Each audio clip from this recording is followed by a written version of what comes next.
this new acting was no longer an option anymore because I'd just fallen in love with comedy. Here's the truth. Right. 3.5 years ago, I quit my job, despite the fact that I'd never actually done stand-up or seen it live or on TV before. It was so stressful because at the end you send it away, and then 8 weeks later they'll either tell you you've met the requirements or you have to leave the country in 14 days. I was the fattest boy in the class, so it was good door frame size. You put me on the door, not much get past. I might get stuck. We need a poo style. And it's really all down to her saying, don't just talk about it, put your money where your mouth is and go and do it.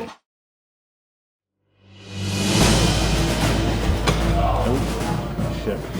2008, I think it was, I went to a comedy club in Brighton and I got really hungover. I went to go, it was a lads weekend on a Saturday night, I got really hungover to the point that I couldn't drive back on the Sunday. Wow. I was still hungover. I couldn't drive. Yeah. So my friend said, stay another night, there's a comedy club, we'll go to that. And I was like, okay, cool, whatever. I've never been to a comedy club, never seen DVDs and stuff, probably VHS at that point actually.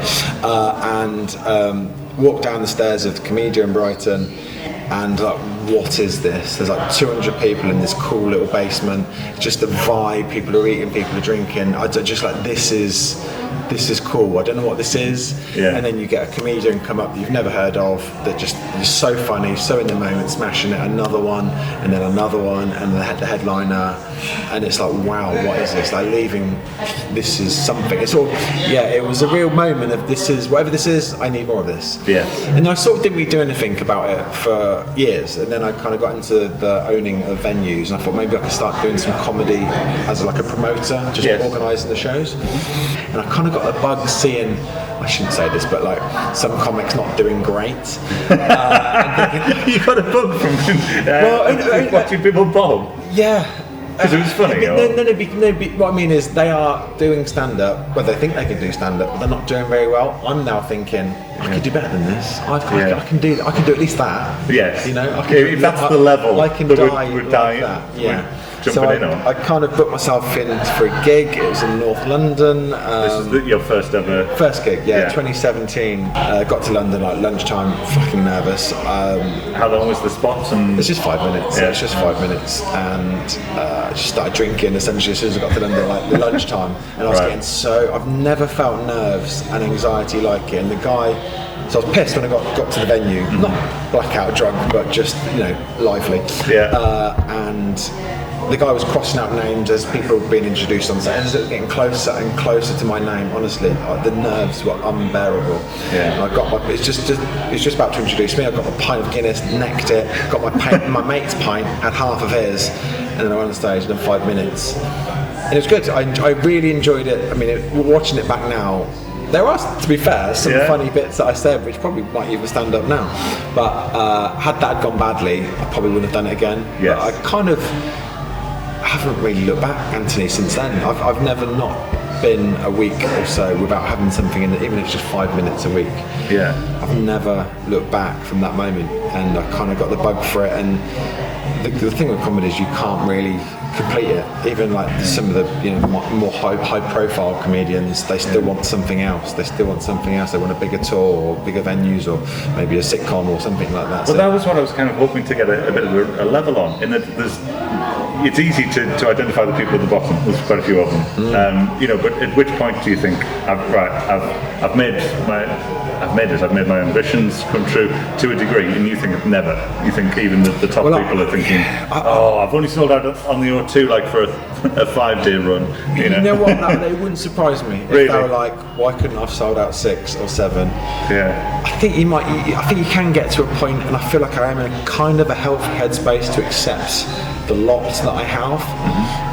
But you still you wouldn't say no to a little bit more, It's a weird headspace sometimes with comedians. I said this to a friend of mine who won a joke at the Fringe this year, and I think that because we do, like, especially when you're newer or even just like 5-6 years in, you drive into gigs, which is like 2-3 hours away. There might not be any money. It might be a trial spot. You might not get another email back to come back to the gig to do any more. And it's really disheartening and really soul destroying sometimes, especially when you make all the effort and there's like, I don't know, 4 people there, and it's just awful. You've wasted your time, you've wasted your evening, and it's a horrible feeling.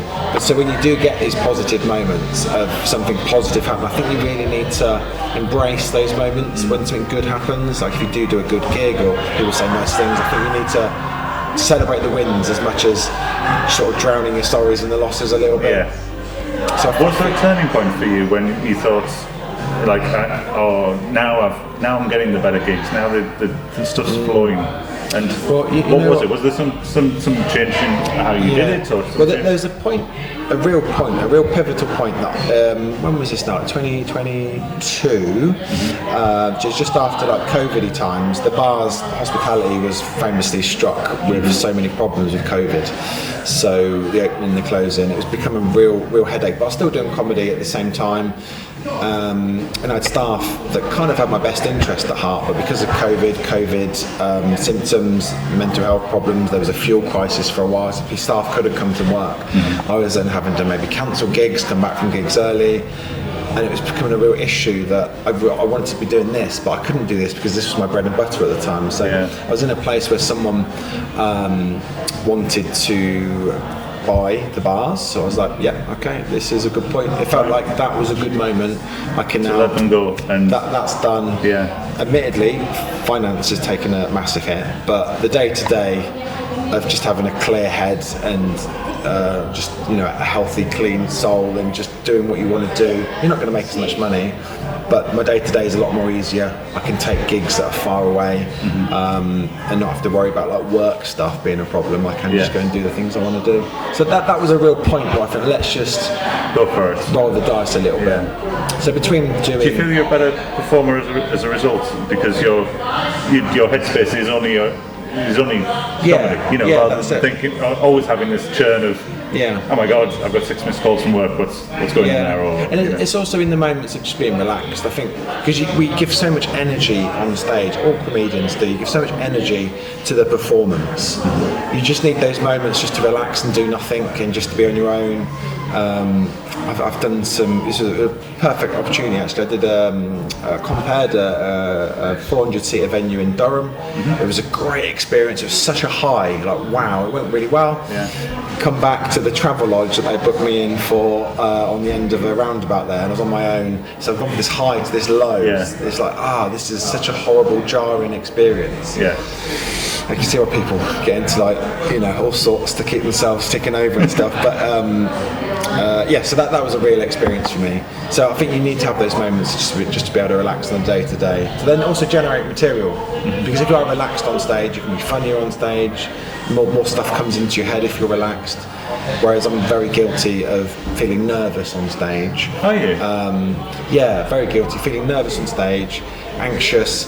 People watching me, are they going to rebook me again? And you get for me, I just sort of talk myself out of the gig sometimes, and then my brain just sort of goes whoop like this, and rather than feeling relaxed and just being in the moment and stuff, you sort of do the stuff that works maybe, and sometimes that's not always a good thing. You want to be in the room a little bit dealing with things that are happening. So. That's incredible, because I first saw you in Leeds at the Hi-Fi Club. And you did? I thought you were unbelievable, and you were emceeing, and you were so in the moment, and so your crowd work was fantastic, and I kind of thought, shit, that's what I need to be aiming for, basically. I mean that's credit to the guys at Hi-Fi for putting on the comedy club there. That makes you feel relaxed. Did you go to the early one or the late one? The late one. Yeah. Can't quite remember it, but it was it's really relaxed. It's just a nice environment. So you can, maybe I got lucky. That audience was just really lovely, and they were it was challenging as well. There was a drunk lady at the back who was calling out a little bit, but you dealt with it wonderfully, and it's just you had such a good vibe with the the near audience, but you dealt with the problem kid at the back, and I don't know. It just felt like, God, if only I had a copy of this, I could analyse it and try and work out how you did it, because it was just I guess so cool. I mean, it's experience. The more you do it, I mean, there probably would be better people than me would have dealt with that even better. I feel like I just did with what files I've got available in my brain to quickly get to, whereas other comics are going to have way more files to deal with it. But I think as the host, I think that's an interesting conversation, because as a host of a comedy club, I feel like they are a real gel, getting the whole venue together, setting up the show. Because a lot goes on their shoulders. I mean, they have to deal with people heckling. So the rest of the gig, the rest of the comedians that are doing spots, they have a good time. So a lot. An MC's headspace is dealing with so many things that you aren't aware of, I think. Yes. And it doesn't look.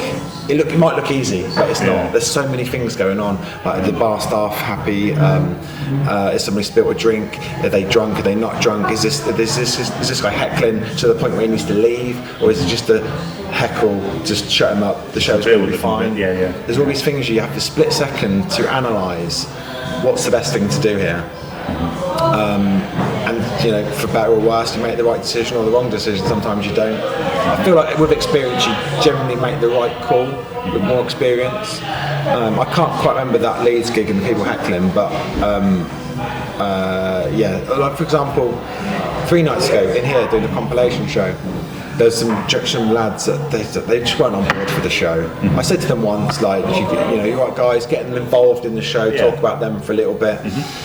Then a similar thing happened again, and it was, guys, you okay? Like, do you want to leave or not? Because you can leave if you want. No, we're here for the show. Again, had another conversation with them just to kind of make them feel it.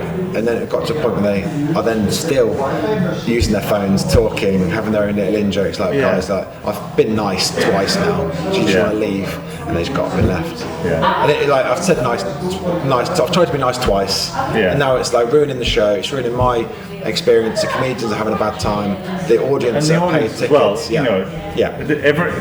exactly it. The audience have paid money to experience something, and they're fucking it up. Yeah, they are. They don't realise how much they are as well. So I think again with experience that comes. Maybe years ago I might have gone straight into them and say, lads, you need to leave. But then the whole audience might not have seen them doing that sort of thing.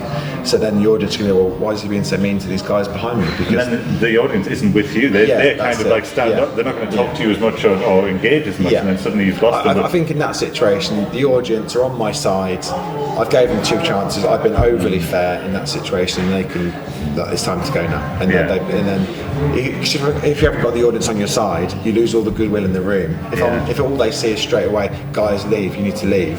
Then come to see a bouncer. He's mean. You don't want that. You want goodwill, especially when you're campaigning to be the life and soul of the party. Just getting everyone up for the show, making sure there's a good energy in the room to bring on the comics. If they bomb, again, bring them back up again. Sometimes knowing just to keep the show rolling if there's a good energy in the room. So there's lots of things to consider. There's a real, and I think it's a little bit under-respected. I think the compare's job. Yes. You're not just turning up to do 20 minutes. Done, and that's it. You're never off. You're always on. You have to be. You're always on until the show's over. And this is what I mean, like giving all. Because I compare a lot, you see. So you give so much energy, and it's important to have those moments to just rest and do nothing. Yes. We've talked about highs and bigger things. Is there any one that stands out as being like an absolute peak that we haven't discussed already? I'd say my show last year. I briefly mentioned in this show that you've just watched, my grandparents. And my show last year was about them. That was a lot more heartfelt. That was a lot more poignant moments, I suppose. So I feel like that was a big thing for me to be here last year and doing a show every day. Because sometimes you don't have people turn up, or you have 2 people, and it's like, well, am I going to do the show? I'm not going to do the show. So I had a good show every day. People said nice things. I got a nice 4-star review for the show as well. So I feel like that is definitely up there in terms of me. And it's was it because it felt nice because of your relationship with them that you got to do it because you felt like the right thing? Yeah, a bit to do. It felt like a nice homage to them. It felt that I've written this show. I've taken so much time and effort to get these. Other comics have probably mentioned to you that you can write pages and pages and pages, and suddenly you go on stage and that page is, I don't know, 2 lines of it is worth saying again, and you have to keep going back and back and back, and then working it out. Take some words out, put some words in, move it around. It's just a real science behind it sometimes. So anyway, the effort of that, and then the drive into gigs, to new material, dying, doesn't go well, go back, rework, and last year was a combination of all that just all coming to a head, and it just being well received. So the effort was like, it was worth it. Yeah. The validation, I suppose, of the effort that went into the show. Exactly. Yeah, because in the lead up to it, it's so stressful. Yeah. You think I worked on a joke. Actually, I think the first time it worked was today. Like a callback to a joke, and it sort of worked today. And that's something that I've sort of been toying around with, and it hadn't worked. I don't even remember what it was. It was about using the remote control at the start. So I mentioned it at the start. I recognise it. And then later on, I mentioned it again when I'm cleaning and stuff, and someone burgles me. Is that's actually got quite a good laugh today. Yeah. And it hasn't got that laugh. So however I said it today, I need to remember to say that again. Well, you can analyse the copy. Yeah. And there's also a mentioning about like the audience being nice. Your brain feels a bit more relaxed. Then you can sort of ad-lib a lot of stuff as well. And suddenly, when you're ad-libbing, funny stuff comes off the back of that as well that you wouldn't have necessarily said if your brain's kind of in this like fight or flight mode. If it's a bit more relaxed, the funniest stuff Just happens. Yeah. Well, you're sharing moments, aren't you? Yeah. So unless it flows and feels like it's flowing, you're fighting it. Did you think it flowed today? Yeah. Good to know. Definitely. Yeah, and that's another thing that I've been battling with for this year's show is that I didn't want it to feel so jarring going from subject to subject to subject to subject, Yeah. because the previews I was doing back in June, it felt like this is what I'm talking about.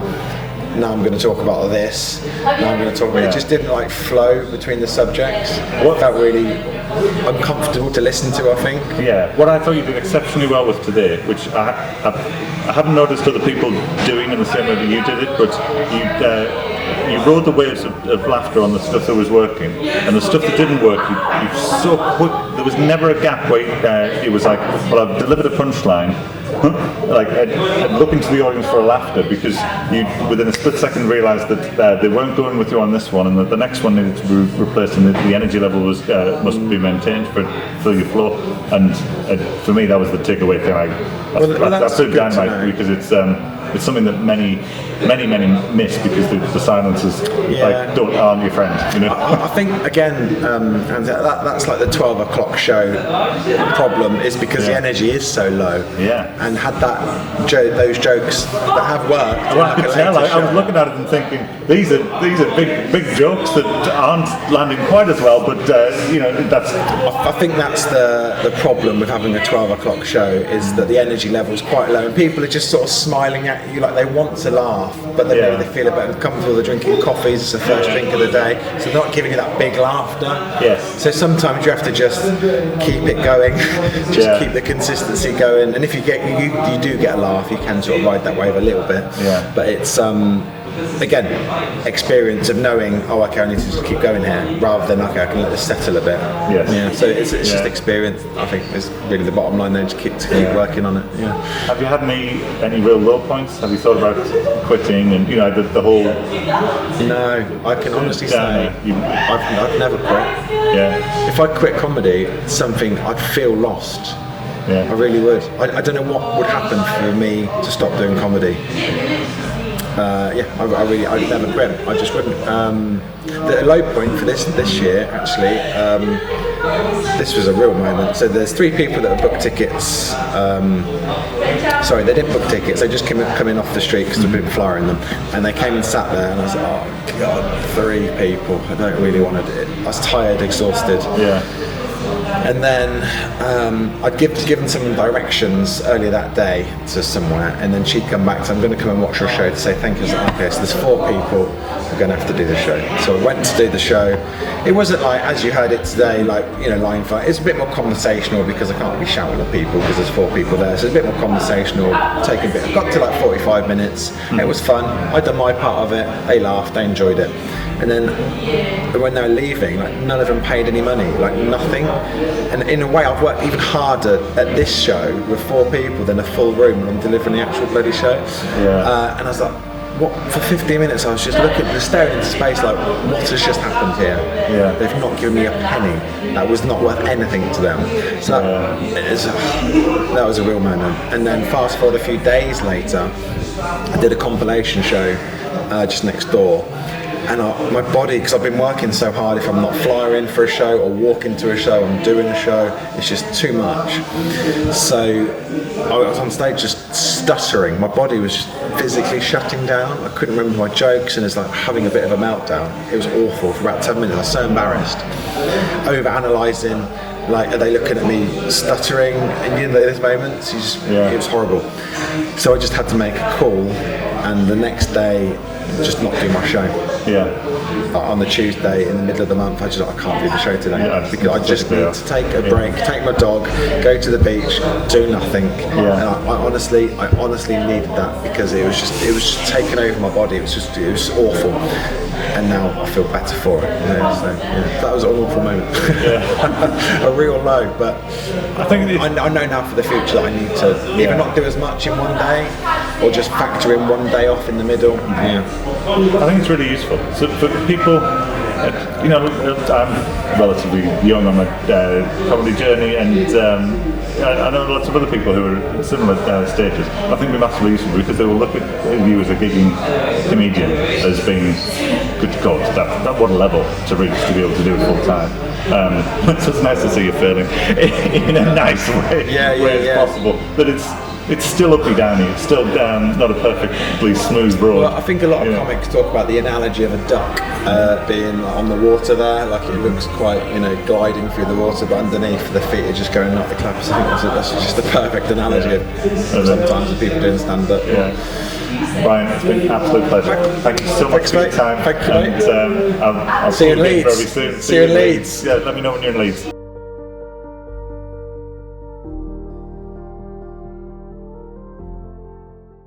Follow me on Instagram. You on Instagram, sir? There you go. Give us a follow. There you go. And what's your name, just so I can double check?